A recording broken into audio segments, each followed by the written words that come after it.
नवी मुंबई पुनर्वसन सामाजिक संस्थेचे अध्यक्ष दशरथ भगत यांच्या पुढाकाराने दिबा पाटील यांचे त्याग आणि विचारांचं आंदोलन साहित्य व कलेच्या माध्यमातून सतत तेवत ठेवण्यासाठी आयोजित केलेल्या दिबा पाटील चळवळ स्पर्धेच्या द्वितीय चरणातील विजेत्या स्पर्धकांचा गुणगौरव समारंभ व या चळवळ स्पर्धेमध्ये सहभागी झालेल्या विविध शैक्षणिक संस्थांच्या शाळा आणि महाविद्यालयांमधील समर्पित शिक्षकांचा सन्मान सोहळा माजी खासदार रामशेठ ठाकूर यांच्या प्रमुख उपस्थितीमध्ये 13 जानेवारी रोजी दिबा पाटील यांच्या जयंती दिनी त्यांच्या जन्मभूमीमध्ये उरण तालुक्यातल्या क्रांती क्षेत्र जासई इथल्या मंगल कार्यालय हॉलमध्ये मोठ्या दिमागदार सोहळ्यानिशी संपन्न झाला।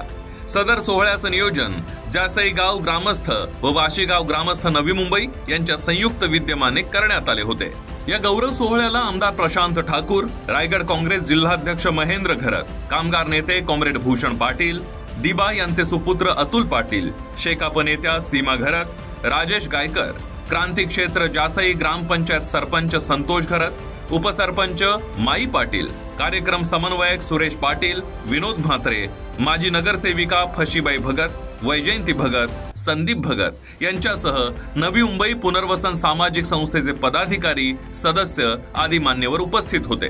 यावेळी सदर चळवळ स्पर्धेमध्ये दुसऱ्या चरणात विविध कला आणि साहित्य सादर केलेल्या गुणवंत विजेत्यांना व दिबा पाटील यांच्या कार्याची व विचारांची महती विद्यार्थ्यांमध्ये रुजवणाऱ्या शिक्षकांस व स्पर्धेच्या संयोजकांना माजी खासदार रामशेठ ठाकूर यांच्या हस्ते गौरवण्यात आलं। या प्रसंगी दिबा पाटील चळवळ स्पर्धा आयोजक व माजी विरोधी पक्ष नेते दशरथ भगत यांनी सांगितलं की लोकनेते दिबा पाटील स्फूर्तीस्थान चळवळ स्पर्धा हे एक आंदोलन आहे। हे आंदोलन कला व साहित्याच्या रूपाने भविष्यात प्रज्वलित राहावं याच उद्देशाने ही स्पर्धा आयोजित करण्यात आली होती आणि यापुढे देखील स्फूर्ती चळवळीच्या माध्यमातून दिबा पाटील यांनी उभारलेला लढा आणि चळवळ अविरतपणे सुरूच ठेवणार। साहेबांचं आम्ही या ठिकाणी त्यांच्या स्मृतीला अभिवादन करतो। दिबा पाटील साहेबांना जो काही विचार आणि त्याग छत्रपती शिवाजी महाराज, शाहू फुले आंबेडकर यांच्या विचारातून त्यागातून आलेला आहे आणि दिबा पाटलांचे समर्पण केलं आणि ते जे काही परंपरा आहे, विचार आणि त्यागाची परंपरा आहे, छत्रपती शिवाजी महाराज, शाहू फुले आंबेडकर ही जी एक त्याग आणि विचारांची परंपरा आहे, ही परंपरा सतत त्याची प्रेरित व्हावी आणि ते जतन व्हावं आणि लोकांमध्ये आपल्यावर होणारा जो अन्याय आहे त्याला न्याय मिळण्यासाठी साहित्य आणि कलेच्या माध्यमातून हे आंदोलन प्रज्वलित केलेलं आहे आणि तेवत ठेवलेलं आहे। देशामध्ये जेवढे युग पुरुष आहेत त्या युग पुरुषांचे जे त्याग आणि समर्पण आणि विचार या देशातील शेतकरी आणि बाधित आणि कष्टकऱ्यांच्या प्रती त्यांना न्याय मिळण्यासाठी त्या आंदोलनाला बळ मिळण्यासाठी या देशातील युग पुरुषांचं त्याग आणि समर्पण आणि विचार या कला आणि साहित्याच्या माध्यमातून त्या भागातील त्या भूमिपुत्रांनी देशातील जो भूमिपुत्र आहे त्याने देखील या ठिकाणी घ्यावा असा आम्ही संदेश देतो। तर तिथेच माजी खासदार रामशेठ ठाकूर यांनी सांगितलं की लोकनेते दिबा पाटील यांच्या संघर्षमय लढायांची यशोगाथा जगभरात जावी यासाठी लोकनेते दिबा पाटील चळवळ स्पर्धा हा अनोखा उपक्रम नवी मुंबई पुनर्वसन सामाजिक संस्थेच्या माध्यमातून दशरथ भगत यांनी त्यांच्या सहकार्यांच्या माध्यमातून यशस्वी केला, जे नक्कीच प्रशंसनीय कार्य आहे। दशरथ भगत उर्फ नाना भगत हे यांनी जो आज कार्यक्रम आयोजित केला आहे दिबा पाटील साहेबांच्या जयंतीनिमित्तानं, तर त्या याच्यामध्ये खास बघायला गेलात तर त्यांनी वर्षभर जी मेहनत केलेली आहे ते आणि त्यांची टीम यांनी 22 विषयांवरती स्पर्धा घेण्यात आल्या आणि त्या 22 विषयावरती विविध प्रकारे दिबा पाटील साहेबांनी कशार्थानं आंदोलन केलं आणि त्या आंदोलनामध्ये लोकांनी कसा भाग घेतला, लोकांना किती त्रास झाला, पण तरी देखील त्या त्रासाची गोळीबाराची पर्वा न करता लोकांनी त्यात आंदोलन यशस्वी केलं। आज तरुणांना एक चांगल्या रीतीनं दर्शन व्हावं, त्यांच्या एक स्फूर्ती मिळावी या दृष्टीनं दशरथांनी या स्पर्धा घेऊन जुन्या आठवणींना उजाळणा दिलेली आहे आणि त्यातून स्फूर्ती घेऊन दिबा पाटलांचा आदर्श जपून हेच तरुण पुढं युवक असतील काय असतील ते आणखीन पुढं ही चळवळ चालू ठेवतील असा विश्वास असतो। दशरथांना भक्तांना मी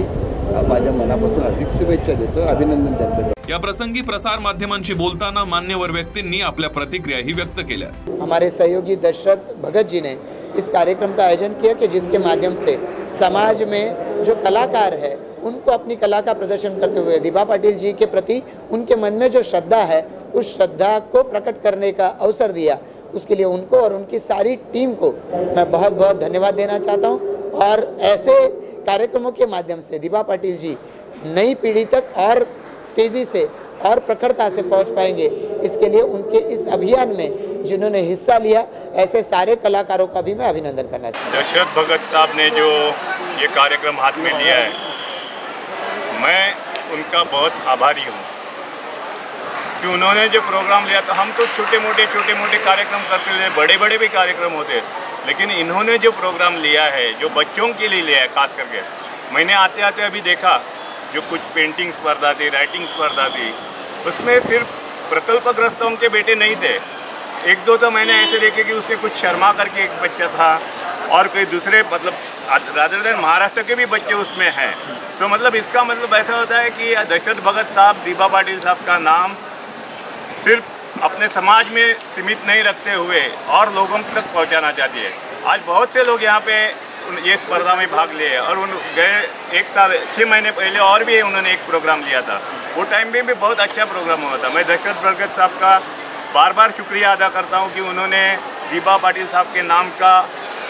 आगे बढ़ाने के लिए, लोगों तक पहुँचाने के लिए जो उनके प्रयास चालू है। मैं खुद अपना दीपा पाटिल साहब का एक बेटा होने के नाते, उनका कुटुंबीय होने के नाते मैं उनका बहुत बहुत शुक्रिया अदा करता हूँ। I am very much thankful to him. Deepa Patil साहेबांनी आमच्यासाठी भरपूर मोठे कार्य केलेत,